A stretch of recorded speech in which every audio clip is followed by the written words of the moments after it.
Très bien, bienvenue à toutes et tous sur ce webinaire EO Santé, vivre et travailler avec un diabète, quel soutien possible?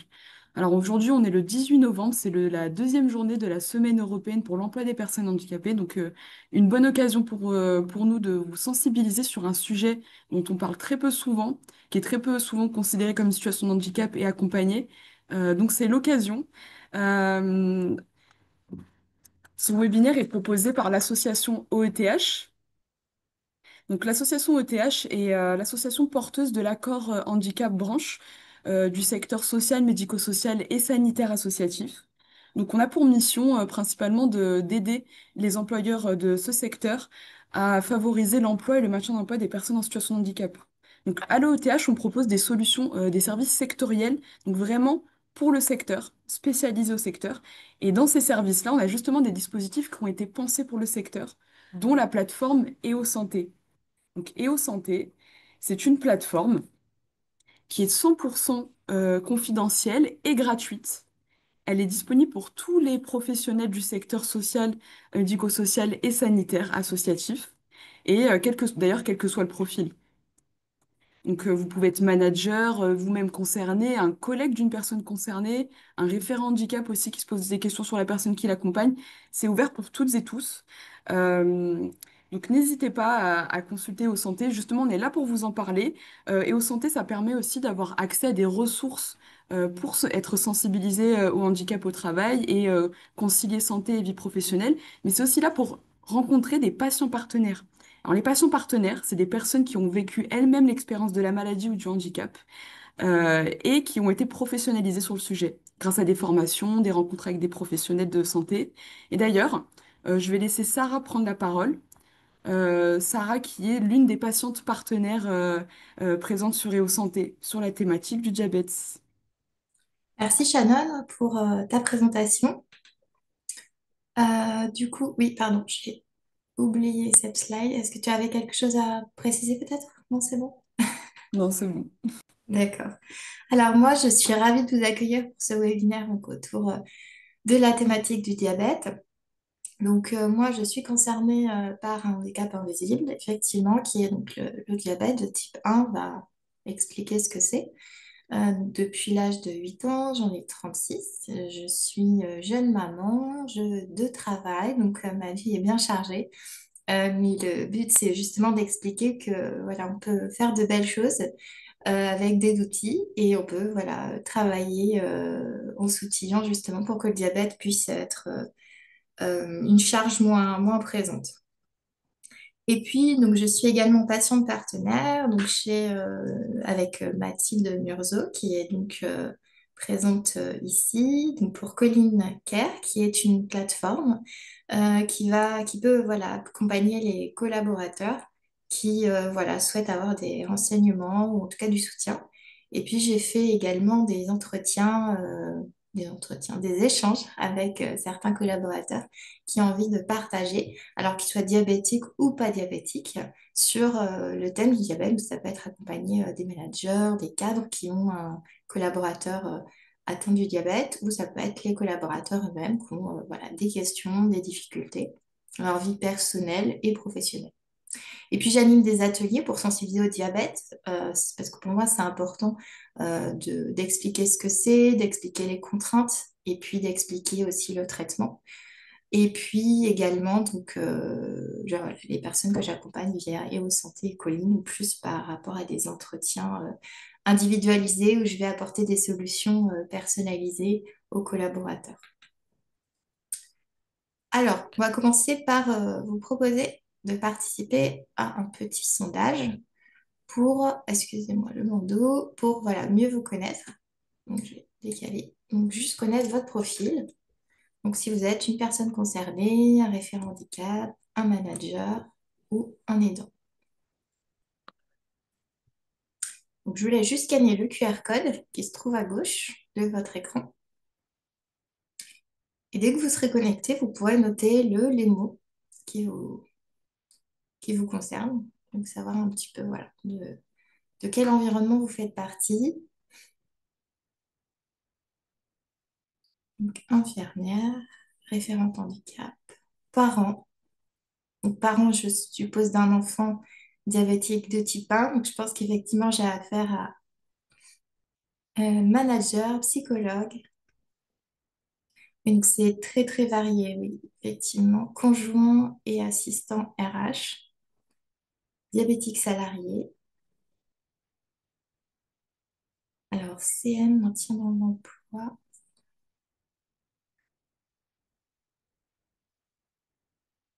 Diabétique salarié, donc deux diabétiques, trois avec un parent. Ça va vite, ça va vite. Conseiller en plat, très bien. Formatrice, ok, ok, super. Alors effectivement, c'est intéressant parce que les profils sont variés ou peuvent être concernés directement ou indirectement. Donc le but, c'est un peu qu'on définisse l'environnement du diabète. Je pense qu'il y a des notions qui vont parler à certains. Alors, hop. Ah, il y a eu un nouveau mot. Référent handicap, deux référents handicap. Ok. On va passer juste à la slide suivante. Alors, donc, le sommaire, donc on va s'interroger sur le diabète, donc définir un peu les enjeux, ce que c'est le traitement. Après, bah, les impacts du diabète à la fois sur le quotidien et sur le travail, notamment avec la charge mentale. Et puis après, les bonnes pratiques, donc c'est un peu des outils pour pouvoir au quotidien concilier bah, sa vie de diabétique et sa vie personnelle et professionnelle. Alors, pour s'interroger ensemble sur le diabète, on va voilà, vous faire participer pour savoir ce qu'évoque le mot diabète, selon vous. Donc, l'idée, il n'y a pas voilà, de bons ou de mauvais mots, c'est vraiment tout ce que vous connaissez, ou en tout cas tout ce que... Voilà, le QR code normalement doit apparaître, non, s'il n'apparaît pas. Oui. Je vais vous le remettre ici peut-être.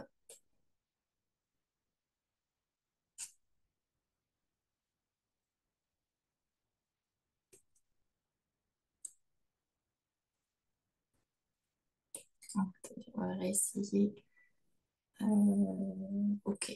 Vous avez le QR code. Problème au pancréas, handicap invisible, fatigue, hyperglycémie, sucre, fatigue, problème de rythme, hyperglycémie, instabilité.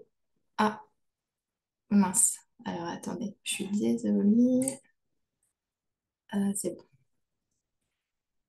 Donc, maladie invalidante. Ah, le QR arrive. Le QR code arrive. Manque de connaissances, vigilance. C'est intéressant, manque de connaissances, parce qu'effectivement, on est justement là pour en parler.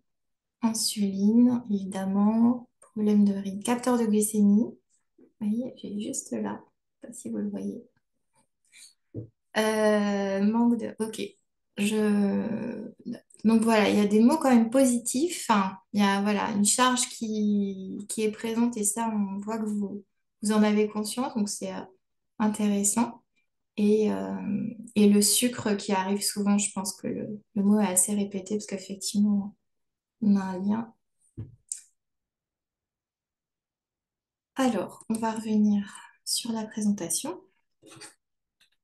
Donc là, effectivement, le diabète. Donc le diabète, c'est une maladie chronique qui est tous les jours répétitive et qui en fait est en lien avec le pancréas, comme vous l'avez très bien dit.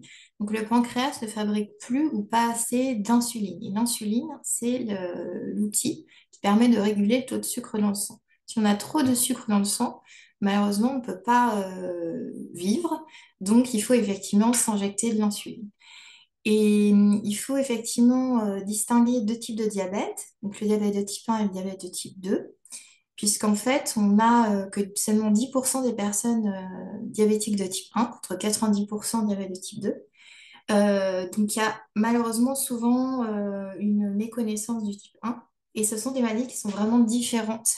Donc déjà en termes de traitement, puisque en diabète de type 1, on va être en traitement insuline, et en diabète de type 2 par voilà, des médicaments.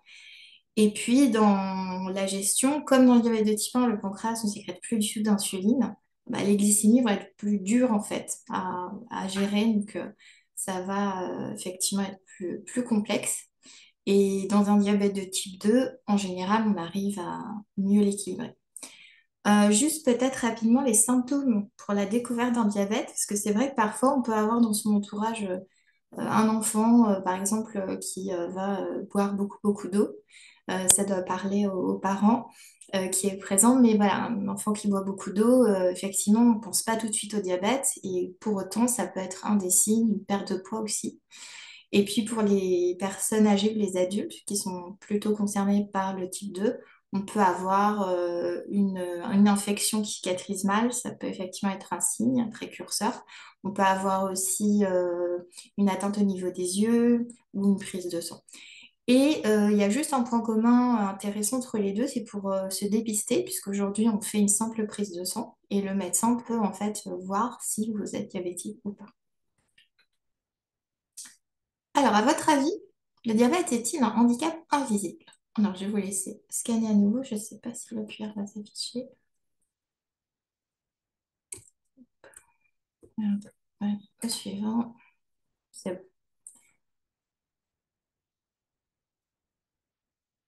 Alors, là, on a oui.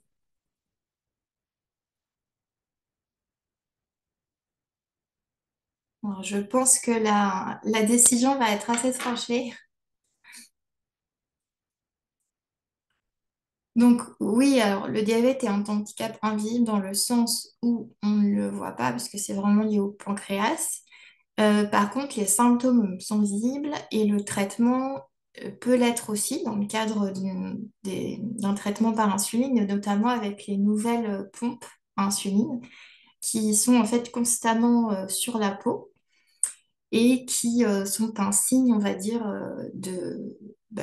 pour voir qu'une personne a le diabète. Et effectivement, surtout l'été, on a beaucoup de patchs aussi, les petits patchs ronds que vous avez peut-être vu. Donc, les patchs ronds, en fait, c'est des capteurs de glucose, comme l'a cité une des personnes. Et le capteur de glucose donc, va identifier quelle est notre glycémie et va nous permettre voilà, de nous adapter, d'injecter l'insuline en conséquence. Donc oui, il s'agit bien d'un handicap invisible comme 80% des handicaps. Donc c'est vrai qu'autour de nous, on peut très bien rencontrer ou voir des personnes pour lesquelles on ne voit pas de maladie. Et pour autant, elles peuvent effectivement l'avoir. Donc c'est 8 personnes sur 10. Donc ça veut dire au travail, par exemple, sur 10 personnes, voilà, il y en a 8 qui, voilà, qui ont un handicap invisible. Et puis, chaque diabète est unique, tout comme chacun de nous. Donc, par exemple, pour les symptômes d'une hypoglycémie, pour une personne qui est diabétique, on ne va pas avoir les mêmes symptômes par rapport à la même glycémie. Certains vont mieux supporter que d'autres. C'est pareil pour les hyperglycémies. C'est pareil pour les traitements. C'est pareil aussi pour la charge. Donc, voilà, chaque personne diabétique ne vit pas de la même façon sa maladie. Et donc, c'est pour ça que, au-delà d'être diabétique ou d'avoir un diabète, il faut bien se dire que, on peut avoir des moments plus durs que d'autres et bien respecter en fait cette sensation que la personne a.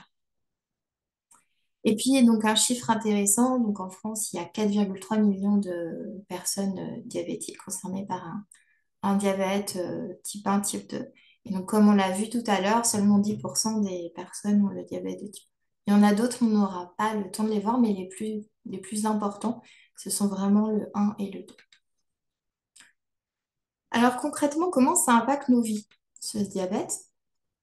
Eh bien, je vais commencer par vous poser la question, voir un petit peu, alors par rapport à la première réponse, il y a des personnes qui doivent bien connaître le sujet. Donc, je pense que vous allez avoir des réponses. Alors, attendez, parce que là... ouais, ah non, attendez, c'est ça juste avant. Au travail, alors attendez. Il en manque une. Alors là, c'est juste les impacts du diabète, c'est pas au travail, là, c'est vraiment de manière générale. Donc, stress, fatigue, charge mentale, fatigabilité. Ok. Donc, le mot fatigue qui revient, horaire déjeuner, donc plutôt régulière. Le stress, qui est effectivement un facteur environnemental dont on ne peut pas avoir la maîtrise et qui vient perturber les glycémies. Les adaptations, effectivement, troubles de l'humeur. Donc ça, c'est lié à la fatigue. Donc on voit que la fatigue est quand même très présente et la charge mentale, effectivement, un sujet qui vous parle. On va en reparler. Alors, douleur articulaire, trouble, fatigabilité, piqûre. Oui, effectivement. Piqûre, effectivement, ça a un impact aussi. Régime. Alors, oui, on va voir l'alimentation aussi. Hypoglycémie, en adaptation. Alors moi, je retiens vraiment en mots-clés, si je pouvais en choisir deux, c'est vraiment l'adaptation et la charge mentale. Et c'est effectivement deux points qu'on va aborder. C'est très intéressant vos réponses. Et voilà, on a une des réponses. Donc, gérer la charge mentale. Donc, quand on est diabétique, il faut bien comprendre qu'on a la charge mentale du quotidien comme tous, en fait, avec famille, maison, travail. Et puis, à cette charge, en fait, du quotidien, va se rajouter la charge du diabète. Donc, la charge du diabète, c'est vrai que les pompes à insuline pour le diabétique de type 1 ont largement contribué à l'amélioration de la charge mentale et justement la diminution de cette charge, mais elle reste quand même très présente. C'est-à-dire que ce n'est pas parce que vous allez injecter l'insuline que vous allez avoir un diabète équilibré ou en tout cas une charge mentale à zéro. Donc, par exemple, les rendez-vous médicaux, on peut avoir la gestion de l'alimentation. Donc, l'alimentation, il faut être capable de calculer ses glucides, de faire l'insuline derrière, capable aussi d'anticiper les situations. Si vous partez en vacances, en voyage, ou même parfois faire vos courses, des personnes qui peuvent faire des hypoglycémies en faisant les courses ou le ménage. Donc, tout ça, voilà, c'est de l'anticipation, de l'adaptation. Et ça fait partie vraiment du quotidien.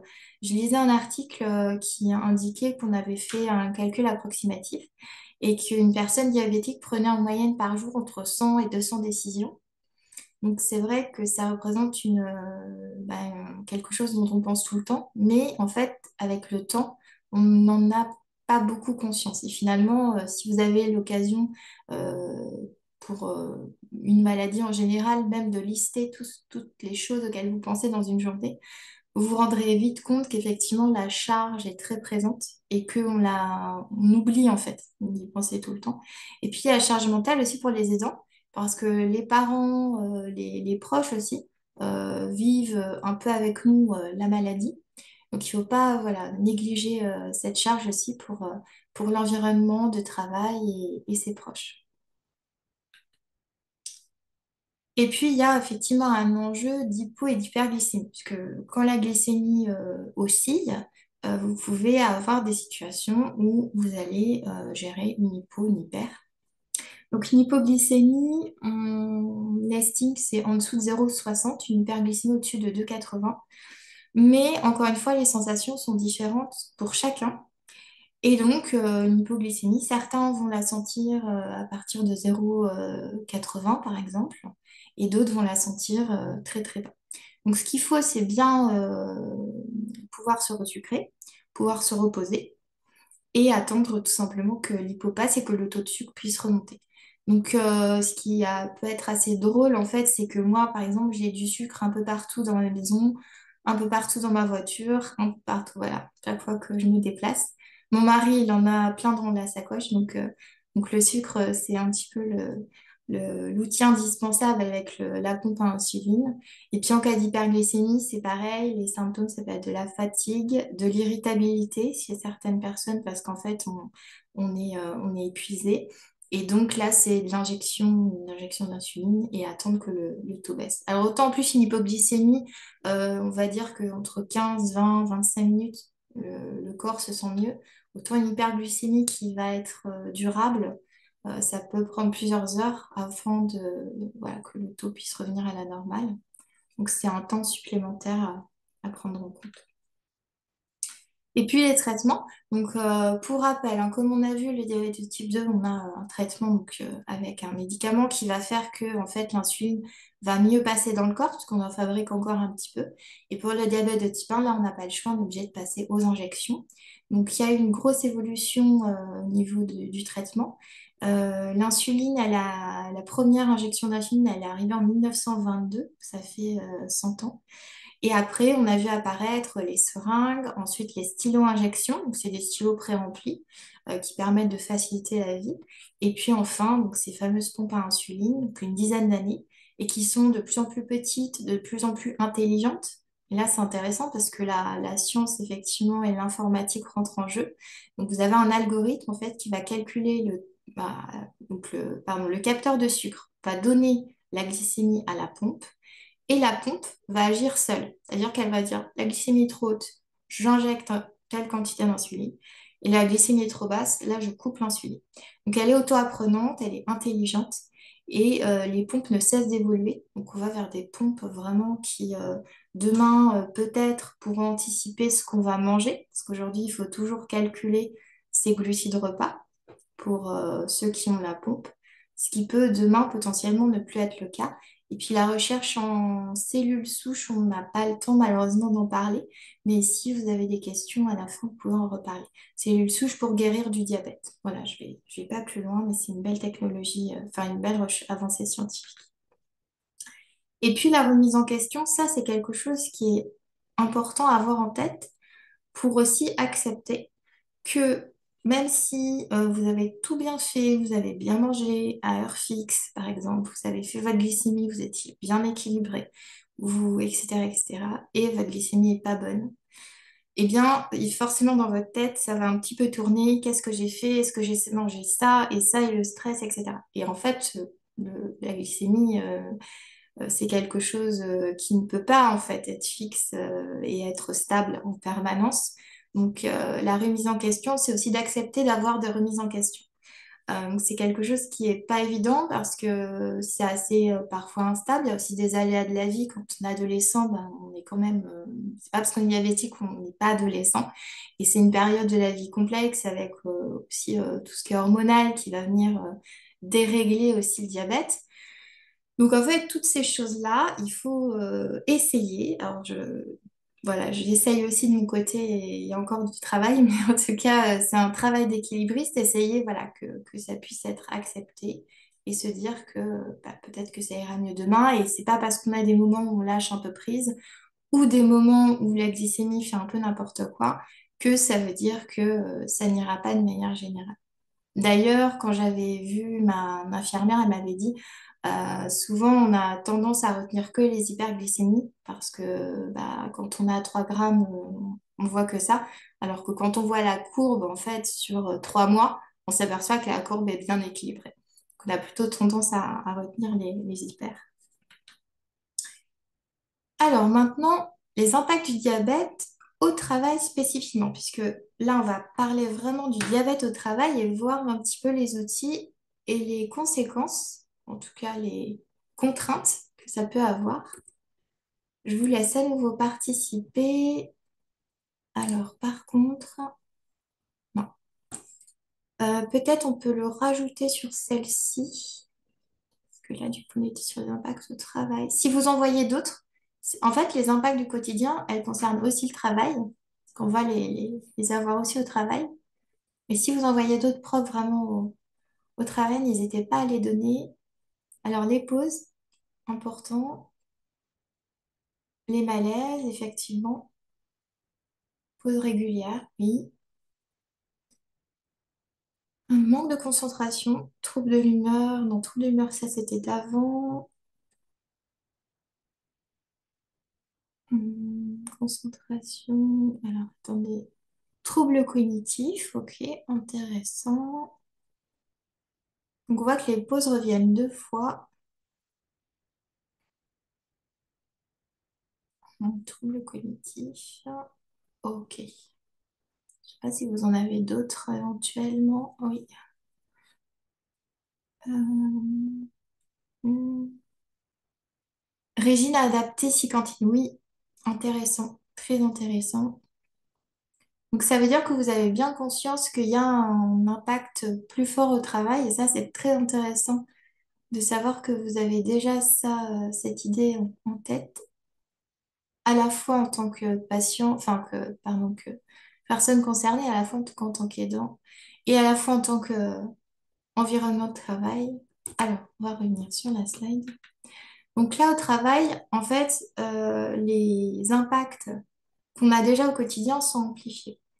Pour que vous puissiez mieux comprendre, je cite l'exemple de l'hypoglycémie parce que c'est quelque chose qui est quand même assez compliqué à gérer. Les symptômes sont assez denses.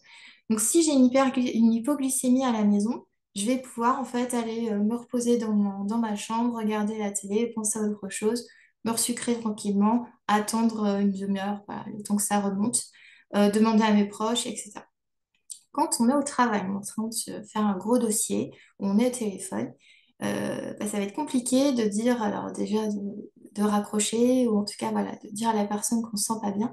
Et pour autant, c'est important de le faire le plus rapidement possible. Alors après, il y a plusieurs façons, on va voir les outils après, mais il y a plusieurs façons de réagir. Donc déjà, en général, on a des symptômes physiques. On peut avoir des tremblements, on peut avoir aussi être tout pâle aussi. Donc ça, forcément, les collègues en général peuvent le voir. Euh, et donc voilà, ces impacts-là vont être plus durs en fait à gérer parce qu'on va pas être dans des conditions optimales comme on l'est chez soi tranquillement à la maison. On peut aussi être en télétravail, donc être seul, etc., etc. Donc ça, c'est important, voilà, juste de bien l'identifier et d'être bien entouré. Ça, on va en reparler aussi tout à l'heure. Et comment on fait donc pour vraiment s'adapter à tout ça et puis s'outiller aussi? Donc, selon vous, quelles pratiques peuvent être mises en place pour accompagner, donc là, c'est un collaborateur touché par un diabète. Vous imaginez que vous avez un collaborateur diabétique et voir si vous-même, vous avez en tête des adaptations, des solutions à lui proposer, peut-être en échange aussi avec lui, toutes les pratiques voilà, qui vous viennent en tête. Télétravail, ouais, tout à fait.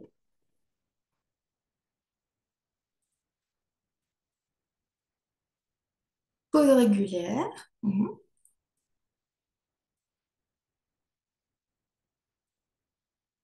mise au calme, tout à fait. Ça, c'est intéressant, très intéressant.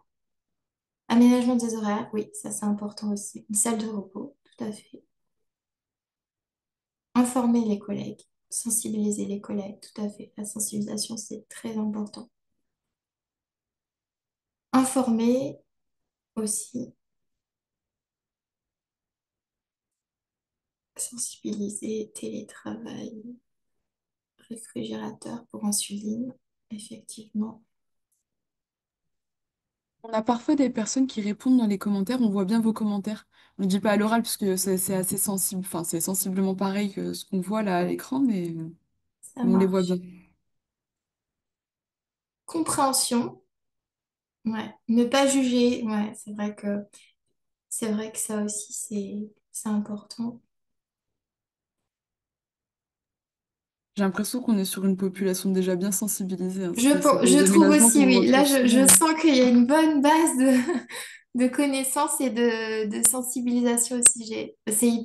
Voilà, c'est rare et c'est très intéressant en même temps.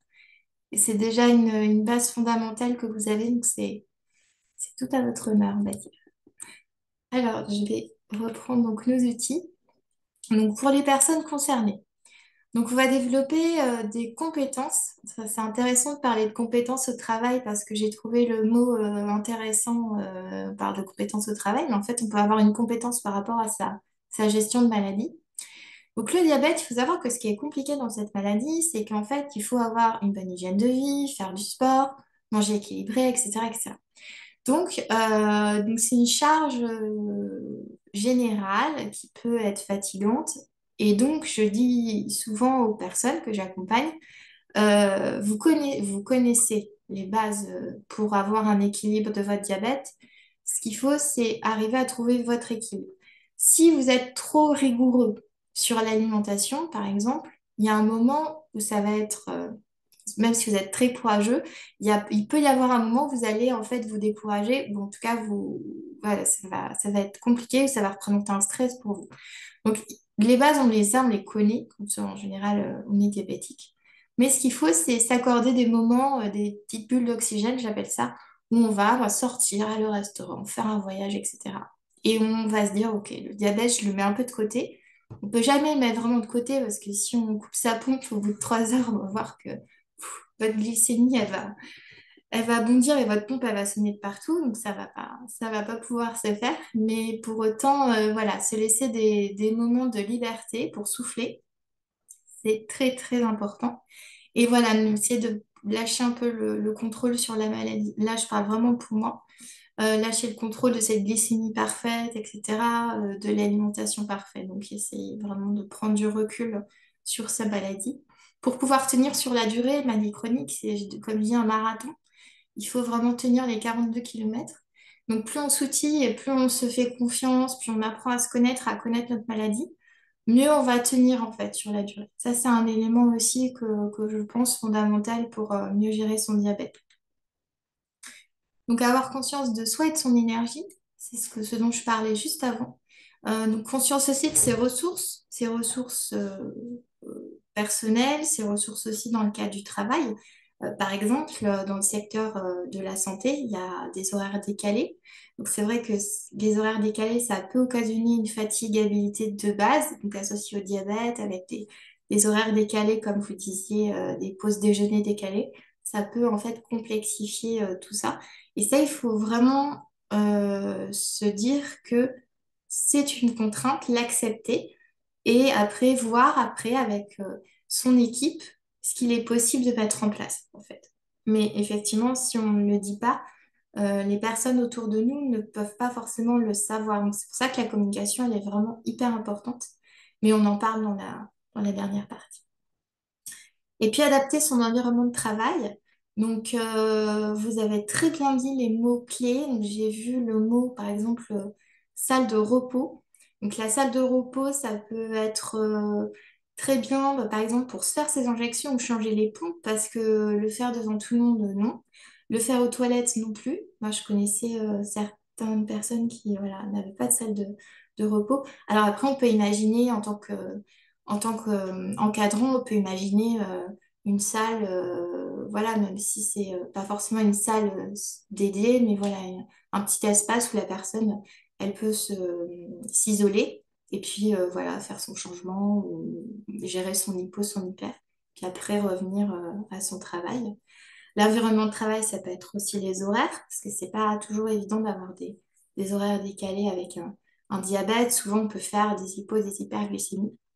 Et puis après, ça peut être aussi, par exemple, dire des périodes en fait où on va faire beaucoup d'hypo, ça peut arriver pour plusieurs raisons. Et peut-être de prévenir en fait l'équipe en disant, ben, c'est vrai qu'en ce moment, voilà, j'ai un peu plus de mal dans ma gestion. Donc il est possible que si je fais une hypo, est-ce que tu es d'accord pour que je puisse partir en pause?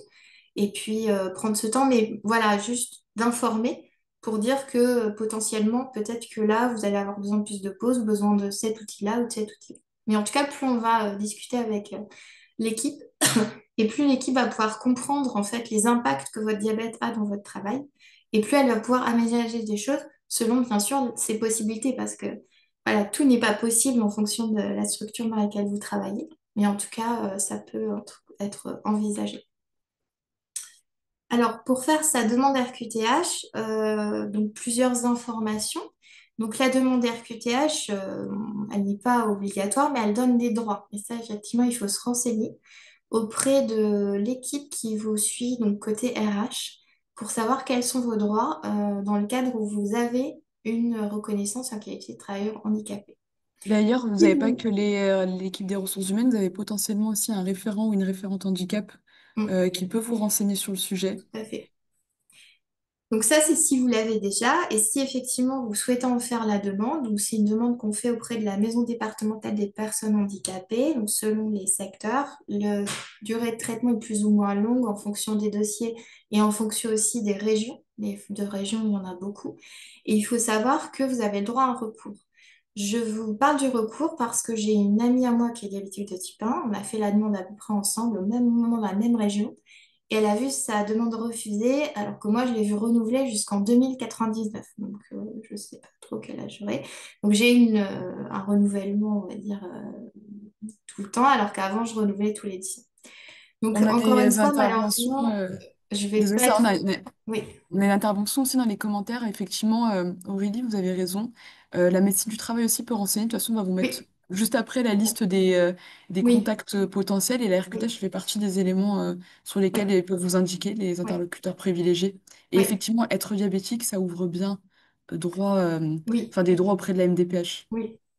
De la dépêche et même des fois de l'employeur. Par exemple, pour ma situation, là où je travaille, bon, c'est une grande entreprise, mais là où je travaille, j'ai le droit en fait à 6 demi-journées pour mes rendez-vous. Et comme il y a beaucoup de rendez-vous de suivi entre tout ce qui va être surveillance des reins, des yeux, des pieds, du diabète, en plus, quand parfois il peut y avoir la thyroïde à surveiller, problème de thyroïde. Et donc tout ça fait que ce sont des jours qui ne sont pas pris de vos congés et en fait c'est hyper valorisant parce que vous dites déjà c'est utile de la déclarer puisque ça me donne accès à ça. Ça peut être un aménagement aussi d'horaire quand vous demandez à un médecin du travail. Par exemple, vous êtes en horaire décalé, c'est compliqué. Vous demandez au médecin du travail un aménagement. Et bien après, effectivement, lui peut voir, parce que lui a les connaissances aussi de l'entreprise dans laquelle vous travaillez, parce qu'il est effectivement référent. Donc, il va pouvoir vraiment vous outiller en fonction de vous, votre demande, et ce que l'employeur, en fait, peut mettre en place. Et après, bien sûr, comment dire, à en parler aussi, vous, avec vos, votre RH, par exemple. Mais vous pouvez tout à fait, vous avez le droit de, par exemple, d'en parler au médecin, à la médecine du travail sans forcément en informer directement l'employeur. Si par exemple, il y a un sujet qui vous est difficile d'aborder, etc., vous pouvez tout à fait demander à voir le médecin du travail. C'est quelque chose qui reste vraiment confidentiel. Tout ce que vous dites est confidentiel, surtout sur le thème de la santé. Il y a la loi en fait qui encadre tout ça. Il faut vraiment vous dire que si un jour vous avez un vrai sujet de santé et que vous en parlez, même dans le cadre du travail, ça reste vraiment confidentiel. Sarah, pour te prévenir, il nous reste 5 minutes pour le webinaire. Vous en faites pas, on prendra quand même le temps des questions. Oui, Mais ah en oui, plus, on est sur la fin. d'accord. Bah, merci de me le dire. Pourtant j'avais le chrono, tu vois, mais même en ayant le chrono, j'arrive à déborder parce que je suis très bavarde. Je vais essayer d'aller un petit peu plus vite. Donc enfermer son employeur, voilà, permet d'adapter l'environnement de travail. Donc comme ça, c'est des choses qu'on s'est dit déjà. Oui, dépasser le regard des autres, ça veut dire que parfois, quand vous allez en parler, vous pouvez être confronté à des personnes qui vont pas forcément être bienveillantes par rapport à ce que vous allez dire. Et donc, il y a aussi ce côté-là à avoir en tête. Quand on parle, déjà, il faut se sentir prêt à le faire. Et après, le conseil que je peux apporter, c'est vraiment d'en parler aux personnes avec qui vous vous sentez bien, parce que ça risque d'être compliqué. C'est déjà un sujet, quand on parle de soi et de sa maladie, c'est un sujet qui n'est pas facile, qui n'est pas évident. Donc, si en face, on a des personnes voilà, qui vont juger, qui vont ne pas nous écouter, on va se sentir encore moins compris. Donc voilà, rencontrer des personnes en qui on a confiance, des personnes où on a un vrai soutien. Là, je pense que dans le groupe, ça a l'air d'être vraiment le cas. Alors peut-être, sûrement, que vous n'êtes pas dans la même entreprise, mais voilà, en tout cas, c'est important de s'écouter. Et donc pour l'équipe de travail, on l'a déjà dit, on a évoqué donc le dialogue pour comprendre les besoins. Moi, ce que souvent, j'ai tendance à proposer en tant qu'encadrant, non concerné par le diabète, ou on peut l'être aussi, mais en tout cas en tant qu'encadrant, c'est vraiment de poser des questions ouvertes qui vont faire que la personne va être libre de dire ce qu'elle a envie ou ce dont elle, voilà, c'est elle qui va pouvoir dire j'ai envie de parler de ça, de ma maladie, mais ça, par exemple, je n'ai pas forcément envie d'en parler. Et puis de proposer aussi qu'est-ce qui peut vous aider, une phrase en fait qui va aussi ouvrir le dialogue, et après de pouvoir vous connaître, parce que en tant qu'encadrant, vous avez peut-être aussi besoin d'être accompagné et de connaître quelles actions vous pouvez mettre en place, quels outils vous pouvez donner au collaborateur qui est diabétique pour pouvoir l'accompagner justement dans son travail. Et puis voilà, avoir un état d'esprit ouvert et pragmatique. Donc effectivement, alors c'est moins évident, mais essayer peut-être de, comment dire, de vraiment ouvrir le dialogue et puis de C'est un rester peu, positif. ça revient avec ce que tu disais au Oui, début, que c'est chaque vrai. diabète est différent. Et donc, vous avez donné plein d'exemples d'aménagement de poste, mais sachez que vraiment, vous pouvez parfois être étonné de ce qu'il faut parfois mettre en place. Et quand on dit ça, c'est Mm. pas forcément des choses très difficiles, mais parfois, ça peut Oui, être c'est des vrai. choses un peu tout bêtes, comme est-ce que je Mm. peux juste poser ma petite poubelle à côté de tel endroit? Mm. C'est vrai. Non, non, Donc, mais le c'est vrai, des fois, pragmatisme, c'est c'est... vraiment le Mm. côté pratique. Moi, par exemple, à mon travail, j'ai demandé juste à ce que la pause déjeuner soit entre midi et 13h. Enfin, voilà, entre midi et 13h pour éviter des pauses à 14h. Et ça, bah, ça n'a pas été très difficile, en fait, à faire. Mais pour autant, il a fallu prévenir, voilà, le RH, savoir si par rapport aux équipes, c'était possible. Et puis, oui, faire preuve de bienveillance parce qu'effectivement, on peut avoir des périodes difficiles aussi dans la gestion de sa maladie, mais ça, on l'a cité. Et puis, on peut avoir aussi plusieurs maladies. Donc, c'est vrai que parfois, la personne, elle a le sourire, mais elle ne montre pas. Et elle peut être en souffrance pour des tas de raisons, même sans maladie d'ailleurs, on peut y avoir voilà, un sujet. Donc, plus on sera ouvert, bienveillant et à l'écoute en tant qu'encadrant, et je pense que plus on peut faire que la personne va se sentir bien dans son travail et va pouvoir voilà, travailler malgré la gestion de son handicap. Et par rapport donc aux bons interlocuteurs, alors certains, on les a cités. Donc vous avez, alors selon les entreprises, le manager, donc le référent handicap, le RH, représentant du personnel, médecine du travail et patient partenaire. Donc vous avez beaucoup d'interlocuteurs.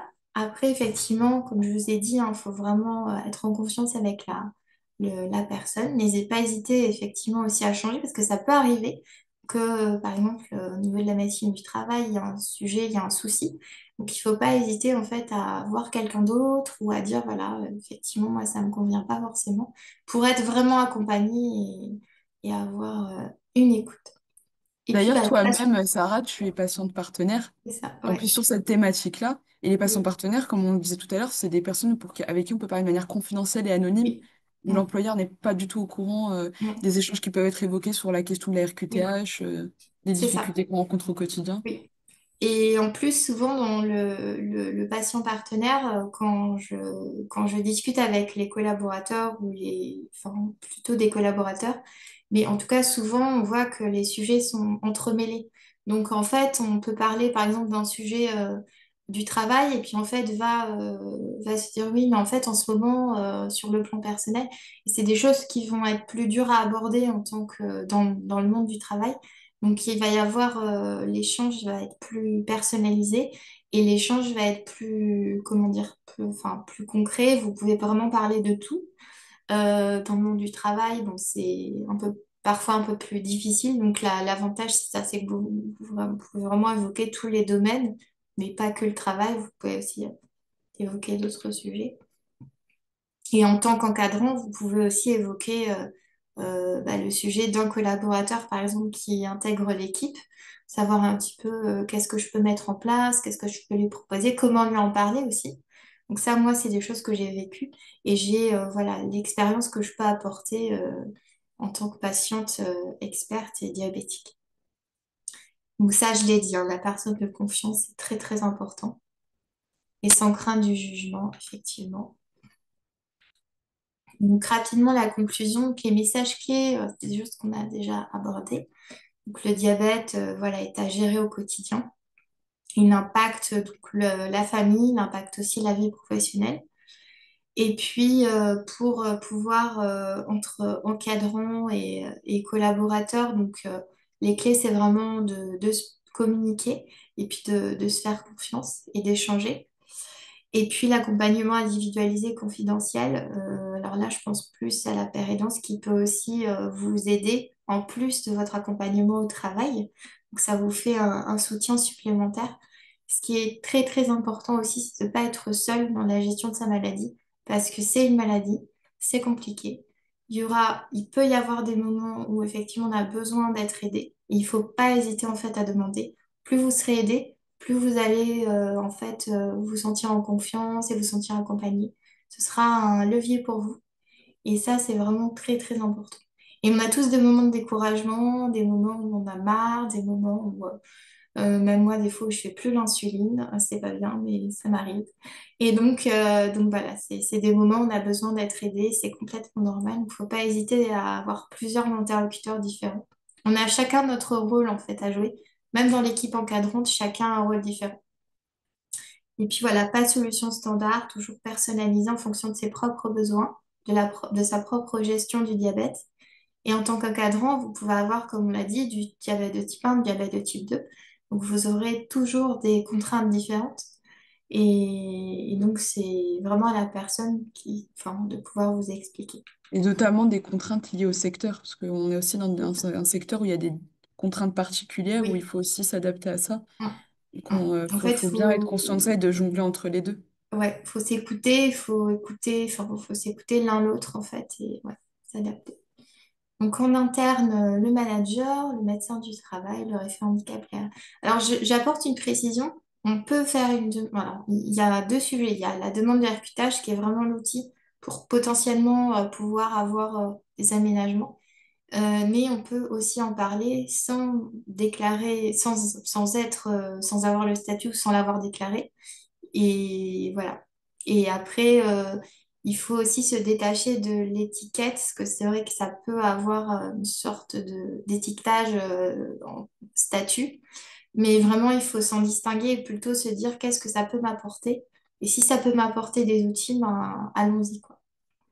Et puis, c'est vrai que les demandes, en général, moi, j'avais la réponse assez rapidement, donc des fois, ça peut être rapide aussi.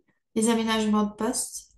Et puis EO Santé qui est présent pour vous, comme on l'a vu en premier slide, donc il y a énormément d'outils. Colline.care aussi, des outils qui peuvent vous aider. Et puis ben, les entretiens, si vous souhaitez effectivement échanger avec moi, j'en serais ravie sur la plateforme. Et puis le conseil, l'accompagnement toujours de OETH qui est présent et qui peut vous aider. Il y a beaucoup Souvent, de supports au TH, on intéressants. accompagne beaucoup les employeurs et au niveau où ça fait déjà, par exemple, les aménagements, où vous nous Mm, contactez. Donc, c'est du côté de l'employeur, référent handicap ou RH, mm, représentant le personnel, vous pouvez nous appeler. Voilà, j'ai telle situation suivie par la médecine du travail, on a tels aménagements de poste à mettre en place et c'est là où on peut intervenir, mm, à partir de ce moment-là qu'on peut intervenir au niveau du conseil. mm. Et donc au quotidien, donc c'est pareil en fait des deux côtés, on va dire. Donc bien être à l'écoute des besoins, être bienveillant. En fait, il y a eu des études qui ont prouvé qu'un salarié qui se sent bien, qui est un handicap et qui se sent bien au travail, qui se sent écouté, accompagné par rapport à sa maladie, en fait, va mieux s'investir dans son travail, va être moins absent parce qu'effectivement, il va se sentir en sécurité. Et donc, c'est une culture gagnant-gagnant, hein. C'est-à-dire que on voit des effets vraiment positifs sur l'écoute et le fait que l'équipe encadrante va vraiment, va vraiment écouter. Et j'ai l'impression que dans le milieu de la santé, peut-être que c'est plus présent, alors je peux me tromper, mais de manière générale, quand je fais des interventions, j'ai l'impression que dans le monde de la santé, il y a une culture déjà qui est présente sur la bienveillance et l'écoute. En général, après, il y a toujours des exceptions. Donc c'est vrai que je le ressens, en tout cas pour ce secteur d'activité, plus que dans d'autres secteurs. Et puis être transparent, donc ça rejoint aussi hein, toujours l'écoute, s'adapter l'organisation, pause, rythme, flexibilité. Donc, et puis les forces qu'on a en nous, parce qu'effectivement, on a cette maladie, donc on a déjà des forces, des ressources, mais vraiment en avoir conscience et se dire que on est capable de belles choses aussi, de travailler, en même temps d'avoir un diabète, et en même temps d'avoir sa vie de tous les jours. Donc si on est capable de le faire, ça fait de nous quelqu'un d'extraordinaire. J'aime bien dire ce mot-là. Donc Voilà. Léo, alors ouais, je te laisse. Effectivement, on arrive à la fin de ce webinaire. Donc, merci Sarah pour cette présentation, pas exhaustive, mais qui est très intéressante et qui nous a apporté beaucoup de connaissances aujourd'hui sur ce qu'est le diabète et comment on peut l'accompagner. Donc on voulait quand même revenir sur EO Santé. On va vous mettre à nouveau le lien en commentaire. N'hésitez pas à vous inscrire. Pour vous inscrire sur EO Santé, comme on vous a dit, c'est totalement gratuit. Que vous soyez employeur, vous pouvez proposer ça à vos salariés, mais vous-même, vous pouvez vous inscrire pour avoir des conseils. Salariés aussi, vous avez accès à ce site. Donc le lien, muni de votre numéro SIRET, et pour s'inscrire, il faut une adresse mail. Et on n'aura pas la visibilité sur ces adresses mail, ça reste anonyme. Donc, n'hésitez pas à vous inscrire et à faire appel à des patients partenaires comme Sarah qui ont une connaissance, comme vous avez vu, pointue du sujet et qui pourra vous écouter, et, vous conseiller, vous orienter. Bah, je vais passer à slide et je vous remercie beaucoup aussi de votre attention. Et du coup, vous étiez un groupe au top, bien informé déjà sur le sujet. Mais j'espère que je vous ai quand même apporté des compléments d'information. Et puis, voilà, je suis ravie si vous le souhaitez de vous accompagner voilà, pour un échange. N'hésitez pas à demander si vous avez des besoins pour des conseils, etc., que vous Il y soyez a sûrement peut-être concernés. aussi des questions. Oui. En Oui. tout cas, on en avait une tout à l'heure, c'était une personne diabétique peut-elle travailler en horaire décalé? Alors, je trouve que c'est une question intéressante parce que c'est une question, encore une fois, pile poil qui concerne le secteur. Qu'est-ce Mm. que tu en penses, Sarah? Alors moi, je pense que c'est moins confortable. Enfin, c'est moins confortable. Maintenant, ça, on parle c'est un gros sujet parce qu'en fait, le secteur de la santé, c'est souvent le cas. Et donc, il y a plusieurs solutions. Déjà, de voir si des aménagements sont possibles. Ça, je pense que c'est la première chose parce qu'il y aura un confort que vous aurez dans la gestion du diabète. Pour autant, je connais voilà, des personnes qui travaillent en restauration qui sont aussi concernées par ça et qui arrivent en fait à développer alors, en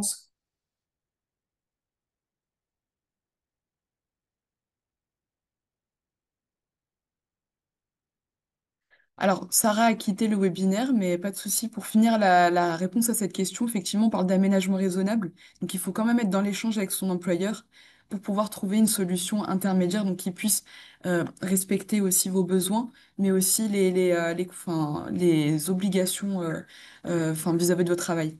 Donc, si vous avez d'autres questions, n'hésitez pas, on va vous envoyer un mail avec les retours pour que vous nous fassiez des retours aussi sur ce que vous avez pensé, le replay, mais aussi une FAQ si vous avez d'autres questions. On pourra toujours y répondre à l'écrit. Donc, on vous souhaite une très belle journée, une belle semaine européenne pour l'emploi des personnes handicapées. N'hésitez pas à revenir sur le prochain webinaire qui aura lieu jeudi sur les handicaps invisibles. Donc, c'est plus adressé aux employeurs, mais c'est ouvert à tous et à toutes, donc n'hésitez pas à vous inscrire. Merci beaucoup. Belle journée à vous. Merci, au revoir.